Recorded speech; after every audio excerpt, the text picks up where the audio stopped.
ಅರ್ಥವತ್ತ ರಾಜ್ಯಪಾಲರಿಂದ ಇದನ್ನ ನಾವು ಅಪೇಕ್ಷೆ ಮಾಡಿರ್ಲಿಲ್ಲ. ಯಾಕಂದ್ರೆ ಅವತ್ತೇನು ಟಿ.ಜೆ. ಅಬ್ರಾಹಿಂ ಅವರು ಅರ್ಜಿ ಕೊಡ್ತಾರೆ 11:30 ಗಂಟೆಗೆ, ಸಾಯಂಕಾಲ 5:30ಗೆ ಸರ್ಕಾರದ ಮುಖ್ಯ ಕಾರ್ಯದರ್ಶಿಗಳು ಖುದ್ದಾಗಿ ಹಿಂದೆ ಒಂದು ಮಾಹಿತಿ ಕೇಳಿದ ಸಂದರ್ಭಕ್ಕೆ ಅನುಗುಣವಾಗಿ ಒಂದು ಡಿಟೇಲ್ ರಿಪೋರ್ಟ್ ಅನ್ನು ಕೂಡ ಕೊಡ್ತಾರೆ.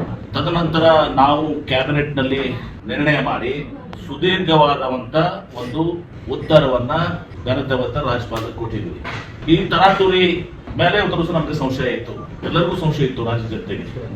ಅದೇ ಹಿಂದೆ ಜೊಲ್ಲೆ ಅವರು ಇನ್ನಿತರ ಸಚಿವರ ಮೇಲೆ ಕೂಡ ಪ್ರಾಸಿಕ್ಯೂಷನ್ಸ್ಗೆ ಘನತೆವತ್ತ ರಾಜ್ಯಪಾಲರು ಮುಂದಿತ್ತು.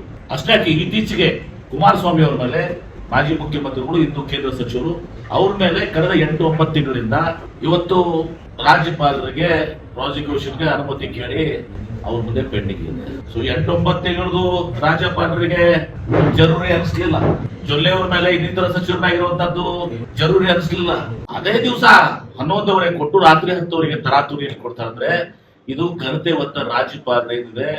ಈಗ ಈ ಬಿಜೆಪಿ ನೇತೃತ್ವದ ಕೇಂದ್ರ ಸರ್ಕಾರ ಯಾವ ರೀತಿ ವೆಸ್ಟ್ ಬೆಂಗಾಲ್ ನಲ್ಲಿ ಮಾಡಿದೆ, ಯಾವ ರೀತಿ ಡೆಲ್ಲಿಯಲ್ಲಿ ಮಾಡಿದೆ, ಯಾವ ರೀತಿ ತಮಿಳುನಾಡು ಮಾಡಿದೆ, ಇನ್ನಿತರ ರಾಜ್ಯಗಳು ಮಾಡಿದೆ, ಅದನ್ನ ನಮ್ಮ ರಾಜ್ಯದಲ್ಲೂ ಕೂಡ ಘನತೆ ಹೊತ್ತ ರಾಜ್ಯಪಾಲರ ಮುಖಾಂತರ ಇಂಥ ಒಂದು ಕೆಟ್ಟ ಸಂಪ್ರದಾಯವನ್ನ ಹಾಕ್ಲಿಕ್ಕೆ ಪ್ರಯತ್ನವನ್ನ ಮಾಡಿದ್ದಾರೆ. ನಾವ್ ಹೇಳ್ತೀವಿ ಅಷ್ಟೇ, ಇದರಲ್ಲಿ ಮುಖ್ಯಮಂತ್ರಿಗಳದು ಏನು ಇವತ್ತು ಸಪಾಲ ಇಲ್ಲ. ಯಾಕಂದ್ರೆ ಅದು ಮೂಡಾದಲ್ಲಿ ಏನು ಮೂಡಾನೇ ಇವತ್ತು ದಿವಸ ಆಕ್ರಮಣ ಮಾಡಿದ್ದಾರೆ. ಮೂಡಾ ಇವತ್ತು ದಿವಸ ಭೂ ಸ್ವಾಧೀನ ಮಾಡಿಕೊಳ್ಳದೆ ಭೂಮಿಯನ್ನ ತೆಗೆದುಕೊಂಡು ಅತಿಕ್ರಮಣ ಮಾಡಿ ಲೇಔಟ್ ಮಾಡಿ ಹಂಚಿದ್ದಾರೆ. ಮೂಡಾದಲ್ಲಿ ಸಭೆಯಲ್ಲೂ ಕೂಡ ನಿರ್ಣಯ ಆಗ್ತದೆ. ಆ ಮೂಡಾ ಸಭೆ ಇವತ್ತು ಅಧ್ಯಕ್ಷರು ಬಿಜೆಪಿ ಅವರು, ಅಲ್ಲಿ ಜಿ.ಟಿ. ದೇವೇಗೌಡರು ಜೆಡಿಎಸ್ ನವರು, ರಾಮದಾಸ್ ಅವರು ಬಿಜೆಪಿ ಅವರು, ಇವರೆಲ್ಲರೂ ಕೂಡ ಇವತ್ತು ದಿವಸ ನಿರ್ಣಯ ಮಾಡ್ತಾರೆ. ಇದು ತಪ್ಪಾಗಿದೆ ಮೂಡಾದಿಂದ, ದುರ್ದೈವಶಾತ್ ಕೇಂದ್ರದ ಕೈಗೊಂಬೆಯಾಗಿ ಇವತ್ತು ದಿವಸ ಕೆಲಸ ಮಾಡ್ತಾರೆ. ನಾನು ಹೇಳ್ತೇನೆ, ವೆಸ್ಟ್ ಬೆಂಗಾಲ್ ಆಗ್ತದೆ, ತಮಿಳುನಾಡು ದೆಹಲಿಯಲ್ಲಿ ಕೂಡ ಲೆಫ್ಟಿನೆಂಟ್ ಗವರ್ನರ್ ಮೂಲಕ ಏನ್ ಮಾಡ್ತಾ ಇದ್ದಾರೆ ಅದು ಮುಂದುವರೆದ ಚಾಳಿ ಇಲ್ಲಿ ನಮ್ಮ ರಾಜ್ಯದಲ್ಲಿ. ನಮ್ಮ ರಾಜ್ಯ ಕರ್ನಾಟಕ ರಾಜ್ಯದಂತೆ ಇದನ್ನ ಸಹಿಸಿಕೊಳ್ಳೋದಿಲ್ಲ. ಸನ್ಮಾನ್ಯ ಮುಖ್ಯಮಂತ್ರಿಗಳು ಸಿದ್ದರಾಮಯ್ಯನವರು ಮತ್ತು ಅತ್ಯಂತ ಜನಪ್ರಿಯ ಮುಖ್ಯಮಂತ್ರಿಗಳು, ದೇವರಾಜ ಅವರ ನಂತರ ಒಬ್ಬ ಹಿಂದುಳಿದ ನಾಯಕ, ಇವತ್ತು ಜನಪ್ರಿಯ ನಾಯಕ, ಜನಪರವಾಗಿ ಬಡವರಿಗಾಗಿ ರೈತರಿಗಾಗಿ ಯೋಜನೆ ಕೊಟ್ಟಂತವರು ಸಿದ್ದರಾಮಯ್ಯನವರು. ಏನಾದ್ರೂ ಮಾಡಿ ಅವರ ಜನಪ್ರಿಯತೆಗೆ ಮಸಿ ಬಳಿಬೇಕು ಅಂತ ತಿಳ್ಕೊಂಡು ಇದೊಂದು ಷಡ್ಯಂತ್ರ.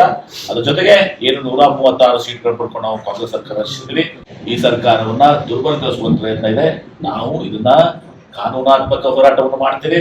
ನಮಗೆ ನಿಶ್ಚಿತವಾಗಿ ಜಯ ಸಿಗ್ತದೆ, ಅದರಲ್ಲಿ ಎರಡು ಮಾತಿಲ್ಲ. ಯಾಕಂದ್ರೆ ಏನು ಕೇಸೇ ಇಲ್ಲ. ಒಂದು ದಿವಸ no case then try to make a case. ಅದರಲ್ಲಿ ಏನೂ ನೋಡಿಲ್ಲ.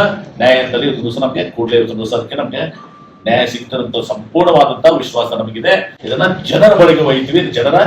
ರಾಜ್ಯದ ಜನರ ಹೋರಾಟ ಆಗ್ತದೆ. ಇದರ ಪರಿಣಾಮವನ್ನ ಇವತ್ತು ಕೇಂದ್ರ ಸರ್ಕಾರ, ಘನತೆ ಹೊತ್ತ ರಾಜ್ಯಪಾಲರು ಇದೆಲ್ಲವನ್ನು ಕೂಡ ಅತಿ ಶೀಘ್ರದಲ್ಲಿ ಅದನ್ನ ತಿಳ್ಕೊಳ್ಳುವಂತ, ಪಶ್ಚಾತ್ತಾಪ ಪಡುವಂತ ಒಂದು ಪರಿಸ್ಥಿತಿ ಬರ್ತದೆ.